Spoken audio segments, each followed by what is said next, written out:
প্রিয় দর্শক, সবরে প্রীতি এবং শুভেচ্ছা জানাইয়া আমরা আজকের গফসফ অনুষ্ঠান শুরু করলাম। তো আজকে আসলে আমরা স্টুডিওত একজন নতুন মুখ আমরা আনছি। তাই রবীন্দ্রসঙ্গীত শিল্পী, বেতারর নিয়মিত একজন শিল্পী এবং রবীন্দ্রসঙ্গীত শিক্ষকও। তাই তো আজকে আউকা আমরা তার লগে পরিচিত হইমু। তার নাম হইল মৃণালকান্তি বৈষ্ণব। তো চলো তার লগে গফসফ করি আজকে। কিতা খবর বালানি? জি আছি, ভালো আছি।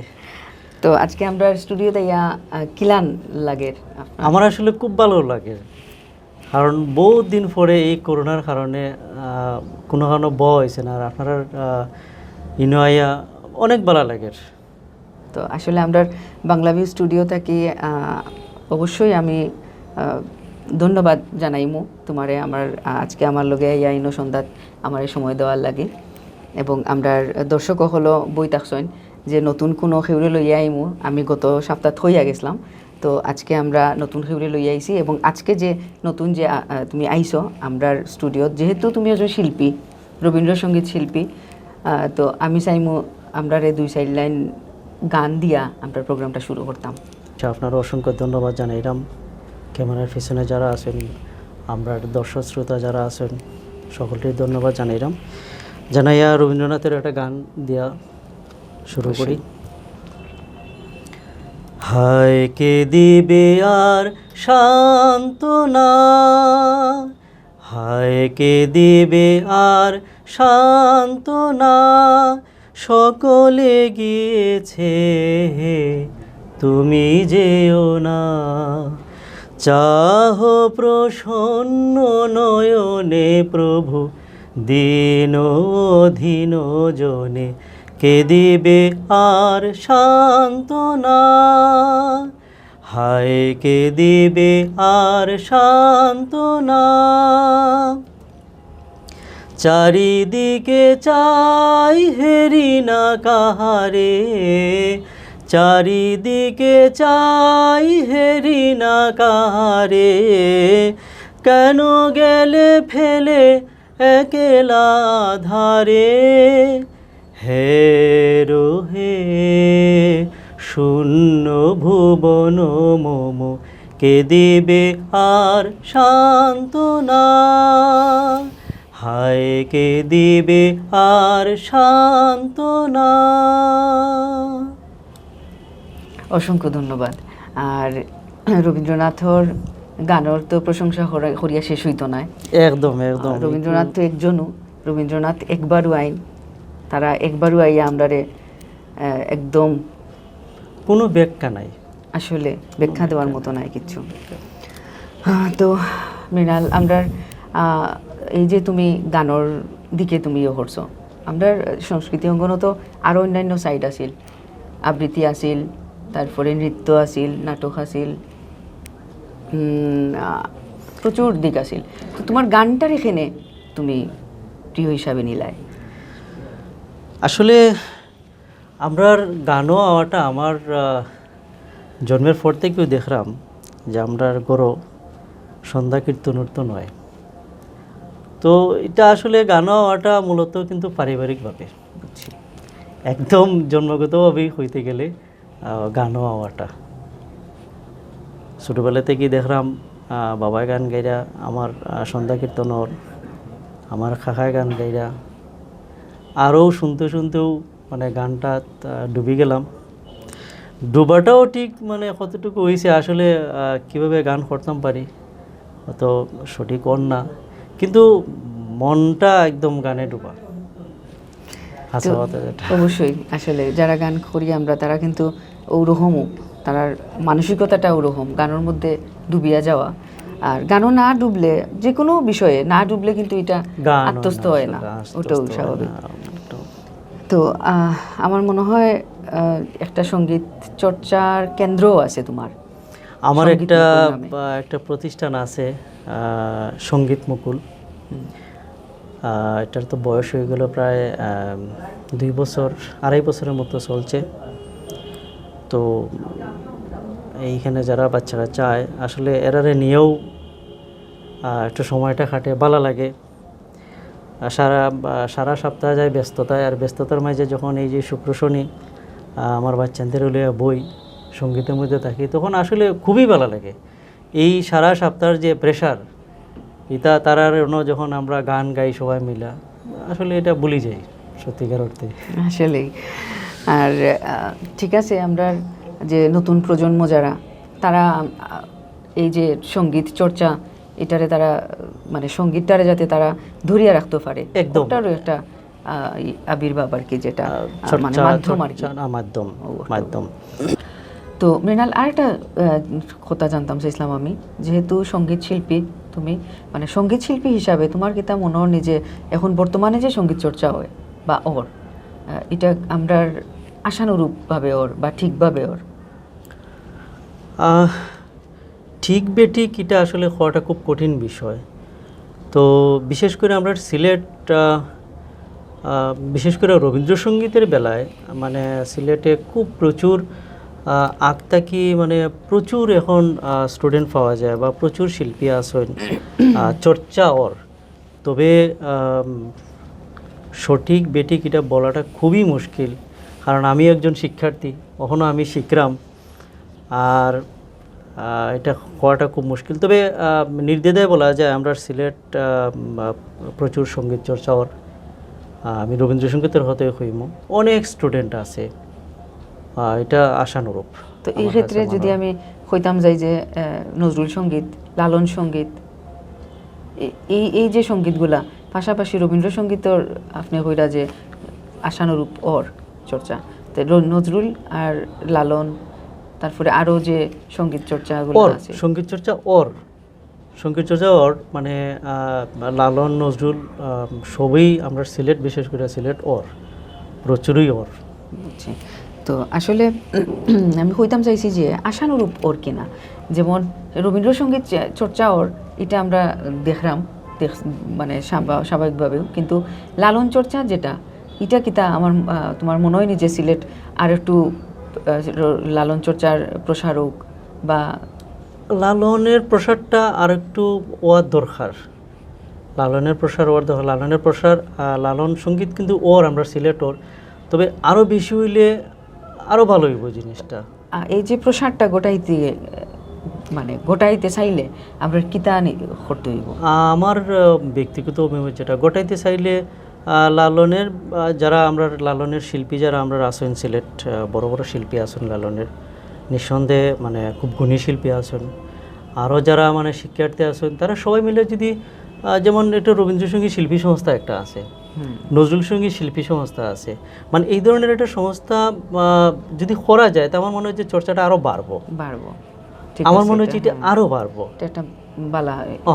আরও বাড়বো। তবে এটা করলে মনে হয়, আমার মনে হয় যে লালন নজরুল রবীন্দ্র যেভাবে চলের, এভাবে আরও মানে ঊর্ধ্বগতির দিকে যেটা একটা সংগঠনের মাধ্যমে যদি হয়, তাইলে আর একটু প্রসার হইব। একাডেমিকভাবে যদি আমরা চিন্তা করি, যেমন এই যে নজরুল একাডেমি আছে, রবীন্দ্র নজরুল এগুলা কিন্তু একটা পর্যায়ে আমরা জেলা পরিষদে তো সব সঙ্গীতই শেখানো হয়, নজরুল রবীন্দ্র আধুনিক, কারণ এখানে তো 4 বছরের একটা কোর্সই আছে, ওলা তো মানে অনেক সবাই তো ওটা করের, এটা তো আপনিও মানে জেলা পরিষদের সাথে জড়িত আছেন। আচ্ছা, ঠিক আছে, কিন্তু আসলে আমার ব্যক্তিগতভাবে আমি মনে করি যে লালন সঙ্গীতের চর্চাটা আমার মনে হয় রবীন্দ্র নজরুলের পাশাপাশি আর একটু বালা করি হওয়া উচিত আছিল। আচ্ছা, তো মৃণালে হইতেছে এটা ওটা যে আমরা সিলেট সংগঠন হইলে, লালনের কোনো সংগঠন এ জাতীয় কিছু হইলে আমরা লালন চর্চাটা আরও আগাইব। একটা হইলে কী তো হয় যে আমার কাছে যেটা মনে হয় আর কি, যে কারণ একটা ধারাবাহিকতা থাকে, একটা প্রোগ্রাম আইলে পরে রিহার্সেল এটা খুব হয়, তো শিল্পীরাও মানে একটা উৎসাহ পায় না, যারা গায়ন আর কি, লালন যারা ধারণ করে আসেন মনের মাঝে, তো এই জিনিসটা আমার কাছে মনে হয় ভালোই হয়।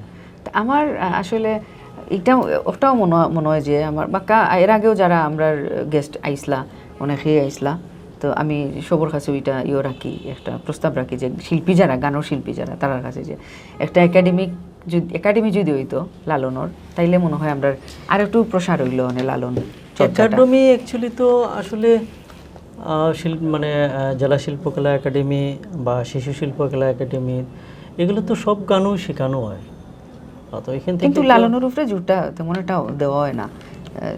আমার মনে হয় এগুলা জোর নাই, অনেক কম। নাইলে তো আমরা মানে লালনের আলাদা কিছু ফাইলা মনে হয়, আলাদা তো কিছু ফাই না। সিলেট আমরা অন্যান্য সব সঙ্গীত চর্চা হয়, সঙ্গীত যেমন রবীন্দ্রসঙ্গীতের চর্চা, পল্লীগীতি চর্চা, এগুলা প্রচুর হয়, প্রচুর। নজরুলের চর্চা অবশ্য একটু কম ওর, তবে নজরুল থেকে যেমন আমার মনে লালন বেশিও কম। তো আসলে এই ক্ষেত্রে আমরা আর একটু অ্যাক্টিভ হওয়া দরকার আমার মনে হয় আর কি, যে কর্তৃপক্ষ যদি আমরা সিলেট যারা আসেন এই সঙ্গীতর লগে জড়িত আসেন যারা, তারা যদি চেষ্টা করেন অবশ্যই পারবা আমার মনে হয়। অবশ্যই আশা থাকবো আমরা এটা, যেহেতু লালন সাইজিয়ে আইছেন আমরা আলোচনার মাঝে, আমি যদি আশা রাখলাম আর কি যে তোমার কাছে লালনের 2-4 লাইন যদি শুনতাম। যাই হোক, লালনের গান গাওয়ার আগে আমি লালন শিল্পী যারা আছেন আমার মানে আমি ক্ষমা সেরকম যদি ভুল টুল হয়ে যায় আপনারা ক্ষমা করে দিবা। তারপরও আমার সঞ্চালিকা জেলা হয়েছেন 2টা লাইন আমি গাই। Thank you. जाते गेलो बोले कि आजब कारखाना, जाते गेलो बोले आजब कारखाना, সত্য কাজে কেউ নয় রাজি, সত্য কাজে কেউ নয় রাজি, ছবি দেখি তা না না না, जाते गेलो बोले आजब कारखाना। বাহ, দারুণ, চমৎকার। আমি খুব বই করছি কারণ আপনি একজন লালন শিল্পী প্লাস রবীন্দ্রসঙ্গীত শিল্পীও। না, খুব ভালো লাগছে আসলেও। লালনের চর্চা আসলে খালি যে রবীন্দ্র গাইলেও যে লালন গাওয়া যাইত না ইলা কোনো বিষয় নাই। যাই থ্যাংক ইউ। ভালো লাগছে আসলে, ধন্যবাদ। লালনেরও প্রশংসা করিয়া শেষ হইতো না। লালনের একটা গান একদম মনে হয় যে সাইজির আসলে দেহতত্ত্ব গানগুলো আসলে শরীরের রোয়া খাড় হয়ে যায়, মানে এত মরমী গানগুলা খুব অন্তরে খুব বাধে গানগুলা, চরম। তো আসলে আরেকটা জিনিস জানতাম সাইদ মুজে, এই যে তুমি এত ব্যস্ততার মধ্যে তোমার অফিস আছে, আমি যতটুকু জানি একজন ব্যাংকার, তারপরে আবার একজন সাংসারিক মানুষ, সব লইয়া মানে সব কিছু লইয়া বাবা মা মানে ফ্যামিলি সবটা মেনটেন করিয়া এই যে গানের লগে যে তোমার যে একটা ভাব হইছে, এটা কিভাবে তোমার সম্ভব হয়? তারপরে আবার তোমার শিক্ষকতা, যেটা বাচ্চারারে ইয়েও করো। গানটা আসলে আমি আগেও হয়েছি যে গানটা আসলে আমার পারিবারিকভাবেই মজার বিষয়। কিন্তু আমার যে বাবার বাবা তাই কিন্তু একজন ভালো শিল্পী এবং ভালো বাদক, এমনকি আমার মার যে বাবা তাই কিন্তু একজন ভালো বাদক। আর হয়তো এটা থেকেও আমি হয়তো জিনগতভাবে জিনিসটা পাইলেছি, এটা আমার রক্তের সাথে মেশা। আমার যতই ব্যস্ততা থাকুক গান ছাড়া আসলে আমি থাকতাম পারি না। সারা সপ্তাহ মানে খাটুনি খাটিয়া এরপরে যখন আমার প্রতিষ্ঠানও যাই, আমার সঙ্গীত মুকুলও যাই, আমার গানের স্কুলও যাই, গিয়া যখন বাচ্চারা আয় বা অনেক বড়রাও আয়, যখন গানের মাঝে থাকি আসলে তখন যে সময় কোন সময় যায় আমি নিজেও কইতাম পারি না। হ্যাঁ, ঠিক আছে। এরপরে আরও একটা জিনিস দেখছি, এই যে খালি তো এটা নাই, এরপরে আবার সংগঠনের কাজ করতে হয়, অনেক সময় লিড দিতে হয়। হ্যাঁ, সারাদিন ব্যস্ত, তারপরে গিয়া দেখা গেছে লিড দেওয়াত গিয়াও মানে ক্লান্তি বোধ নাই। এটা হইলো আমার একটা মনের ক্ষুধা, ওটাও এটা একটা মনের ক্ষুধা। তো শিল্পী সংস্থার সাথে জড়িত আছি, আপনিও আছেন জড়িত। আপনারা আসলে সঙ্গটা আমি খুব আমার ভালো লাগে, আমি শিখি আপনার কাছ থেকে এখনও, আপনারা যারা সিনিয়র শিল্পীরা আছেন। আর এটুকু আমারে দেওয়ার লাগিল আমি নিজেও মানে আমার খুব উৎফুল্ল যে আপনার সঙ্গটা আমি পাইলাম। আমার শিল্পী সংস্থার অসংখ্য ধন্যবাদ।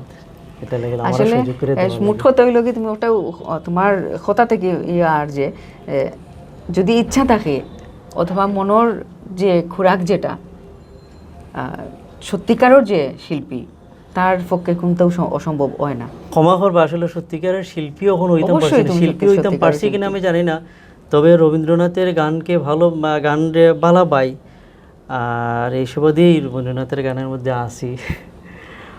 আমার প্রাণ গানগুলা, সব গানই মানে অন্তরের ক্ষুধা মিটায়, আনন্দ দেয়, আর এগুলোর মধ্যেই থাকার চেষ্টা করি। অবশ্যই অবশ্যই আমরা পক্ষ থেকে শুভকামনা থাকলো, ব্যক্তিগতভাবেও আমার পক্ষ থেকে শুভকামনা থাকলো। তুমি আরও তোমার সঙ্গীত চর্চার প্রসারক, তোমার সঙ্গীত মুকুলর প্রসারক, ওটাও চাইমু। দোয়া করবা।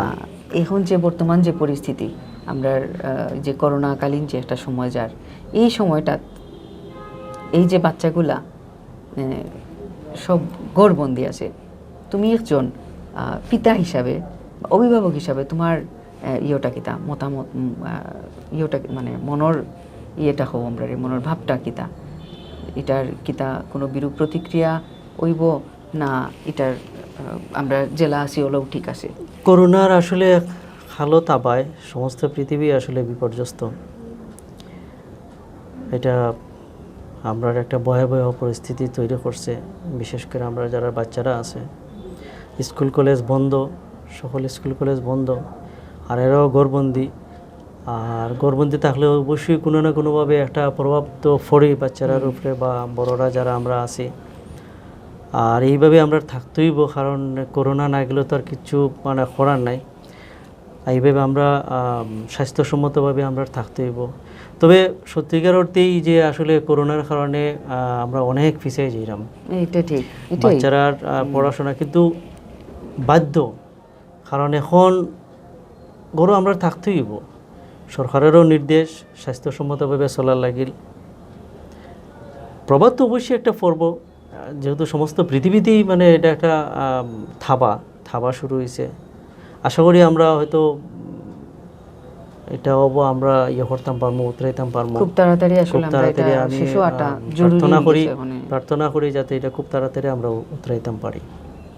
এইভাবে চলতে থাকলে এক সময় তো মানে আমরা তো ফিসাই গেছি, ঠিক আছে, বাট আরও যাইব কি সপ্তাহ, কারণ এই যে ফিসানিটা কিন্তু আমরা এখন বুঝলাম না, পরে হয়তো বুঝবো, নেক্সট গিয়া লেটা পরে হয়তো এই প্রভাবটা কিন্তু পরে পড়বো, এখন বুঝলাম না, কিছু তো করার নাই এখন। এটা আসলে একটা মান্য নিতে হইব।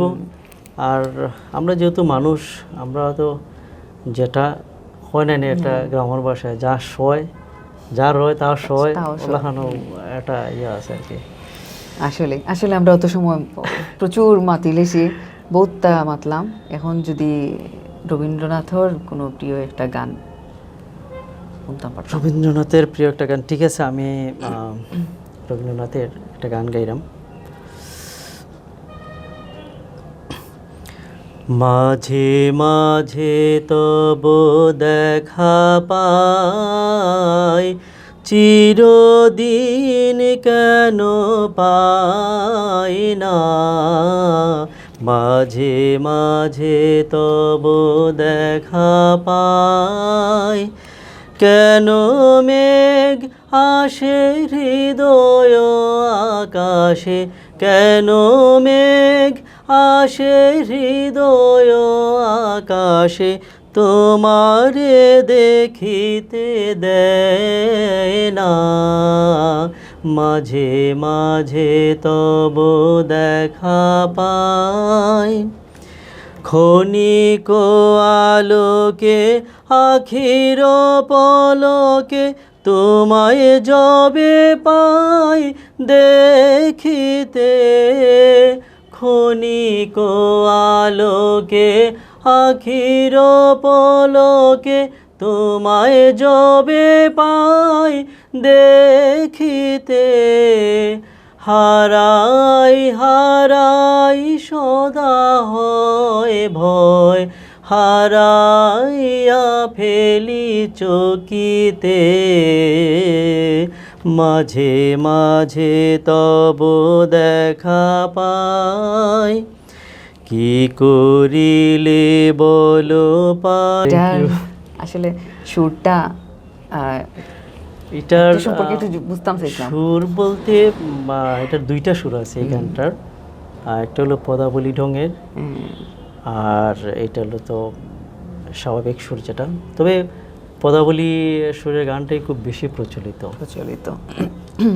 আমার দুইটা সুরই খুব ভালো লাগে, পদাবলীরটাও ভালো লাগে, অষ্টাও ভালো লাগে। তবে এটার খুব বেশি আমি হৃদয়ঙ্গম করি আর কি।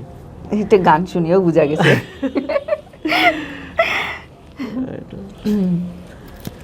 তো আসলে আমরা বর্তমানে যে কিছুদিন আগে যে ঘটনাটা ঘটিয়ে গেছে, এই যে রিসেন্ট এমসি কলেজের যে একটা ঘটনা ঘটছে, তো এইটা সম্পর্কে প্রতিক্রিয়াটা কি দেয় তোমার? আমি সুজা আলাপ, আমার প্রতিবাদ তো অবশ্যই, আর সঠিক বিচার হোক এটা আমি সবসময় চাই। কারণ সঠিক বিচার না হইলে এটা আরও দিন দিন বাড়ি যাইব। ওটাও সঠিক বিচার হওয়া যাক। এর মাঝে আবার ওই যে পুলিশ ফাঁড়ির একটা ঘটনা, খুব দুঃখজনক ঘটনা, এগুলা যাতে আর পুনরাবৃত্তি না হয়, সঠিক বিচার হইলে হয়তো বা এই জিনিসগুলো আর হইতো না, অনাকাঙ্ক্ষিত এগুলা। আসলে এই ধরনের ঘটনা ঘটার পিছনের কারণটা কিতা, এবং এগুলার প্রতিকার হিসাবে আমরা কিতা করলে এটারে ঠিকানে যাইব? সঠিক বিচার হইলে হয়তো বা মানে এই জিনিসগুলো একটু কমে যাইব। কারণ এখন যেভাবে সরকার যেভাবে জিরো টলারেন্সে আগাইরা, হয়তো বা আস্তে আস্তে এটা ঠিক হয়ে যাইব। কারণ বিচারগুলো তো খুব দ্রুত, ইদানিং বেশ কিছু বিচারও হইল। ওই যে গত কয়েকদিন আগে যে একটা রায় হইল যে কোন জায়গায় জানি কোবাইলেছি না নি, ওই যে নয়ন বন্ডর খুব দ্রুত বিচার হয়ে গেল। এইরকম হয়তো মানে বিচারগুলো খুব দ্রুত হয়ে গেলে আস্তে আস্তে হয়তো বা এটা কমে যেতে পারে। আর তাছাড়া আমরারও এইভাবে একটু চিন্তা করে চলা উচিত, সবাইরে সম্মান করা উচিত। সপ্তাহ পরে আমরা সামাজিক জীব, ঠিক না? আমরা সমাজে চলি, এভাবেই চলতো ওইব আর কি। তো আর আমি আসলে আর একটা আমরা সঙ্গীত অঙ্গনের লগে জড়িত বা আমরা সংস্কৃতির লগে জড়িত আছে এমন একটা বিষয় নিয়েও আমি দেখি তোমার অভিব্যক্তিটা কিতা। যেমন আমরা সিলেট শহরও দেখা গেছে কোনো আর্ট গ্যালারি নাই। প্রদর্শনীর লাগি যে নতুন নতুন যারা স্টুডেন্টগুলা বারোয় শেষ করিয়া, প্রশিক্ষণ শেষ করিয়া, দেখা গেছে তারা কোনো প্রদর্শনী আলাদা কোনো কিছু নাই তার মধ্যে। এর ফলে দেখা যায় কিছুদিন পরে, ধরো আমরা আনুমানিক ধরলাম আমি যে 100 জন স্টুডেন্ট বার হয়েছে এই বছর, 3 বছর পরে বাইরে। এই যে অনুপ্রেরণা, যে একটা আর্ট গ্যালারি থাকতো, তারা মানে আর্ট করার পরে, ড্রয়িং করার পরে এটা প্রদর্শনী হিসাবে তারা মানে একটা প্ল্যান থাকবো ভিতরে যে আমি এটা প্রদর্শনী হিসাবে করবো, আমি কয়টা ছবি রেডি করি। তো অটোমেটিক কিন্তু উৎসাহ যেটা, এটা কিন্তু তার মনের মাঝে অটো আই হয়। দেখা গেছে এই ধরনের কিছু নাই আমরা সিলেট। আমি মনে করি মানে তোমার কাছ থেকে ওটা জানতাম সেরকম যে এই ক্ষেত্রে আমরা আসলে কোন ধরনের ভূমিকা নিলে উৎসাহমূলক স্টুডেন্ট। আমার কাছে যেটা মনে হয় যে আমি একটা জিনিস শিখলাম, ওই জিনিসটা আসলে চর্চাটা তো অ্যাকচুয়ালি আসলে নিজের কাছেও নিজেরও একটু চর্চা করা লাগে। আমি আর্টই বা শিখলাম, শেখার পরে আমি যদি আমার কোর্স শেষ করে যদি আমি বই থাকি তো আর হইতো না। এটারে নিয়ে আমি চর্চা করিয়া যাইতাম। কারণ চর্চা না হলে আপনারও তো এই ব্যাপারে অনেক জ্ঞান, কারণ আপনি একজন আর্টিস্ট, আপনি চিত্রকর এখনো বড় কোনো শিল্পী হইতাম পারছি না। শিল্পী তো অবশ্যই, কারণ মানে আপনি তো অবশ্যই যেহেতু একটা কোর্স করছেন এবং আপনি চিত্রকলাও মানে বাচ্চারা শিখাইরা, যেটা যতটুকু আমি জানছি। তো আমার মনে হয় যে আসলে চর্চাটা দরকার।